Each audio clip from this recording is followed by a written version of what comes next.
ጸጋ እንደ ድንግል ማርያም ያለ በምድርም በሰማይም የለም። የድንግል ማርያምን ያህል ጸጋ ያለው ማለት ነው። የፈለጋችሁትን ትሰጣችኋለች። ደስታ ብትፈልጉ እሷን ታዲያ ግን አይቀናንም። ሰው ወደ ድንግል ማርያም አይቀናውም። ስልክ ደውሎ አንድ ሰው ጋር ቢያወጋ ነው የሚቀናው። ወደ ድንግል ማርያም ግን አንዲት ሰላም ነች ብንጸልይ፣ እኔ እውነቴን ነው ሞክሩት። እንደው መቼም እኔ ቅድስና ንጽህና የለኝም እንጂ እኔ ሞክሬዋለሁ። እውነቴን ነው።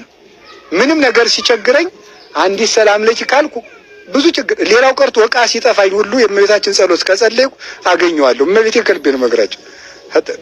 ተጠፋኝ ሰይጣን እኮ ዕቃማ አጥፍቶ እኮ ያጉላላል። አታውቁም? በተለይ በረፈደብኝ ሰዓት ቁልፍ ያጠፋብኛል። ምን ይለና ፈልጌ እምቢ ሲለኝ ሰላም ለኪ ስል አገኘዋለሁ። እንደው ገና ሰላም ለኪ ብዬ እርመድ ስል ቁልፍ ወዳለበት ነው የሚወስደኝ። ይገኛል። እውነቴን ነው የምነግራችሁ። እንዴ እመቤታችን እንኳን ዕቃ ሰው ተፈልጎ የተገኘ በድንግል ማርያም ምክንያት አይደለም እንዴ? የሰው ልጅ ምን ሊያደርግ መጥቷል ነው ያለ? የጠፋውን ሊፈልግ በሉ እስቲ በሉ። ማቴዎስ ወንጌል ምዕራፍ 18 ላይ ጌታ የጠፋውን ልፈልግ መጥቻለሁ ብሏል። ከማን ተወልዶ ነው የጠፋውን የፈለገ? በድንግል ማርያም የጠፋ ሁሉ ይገኛል።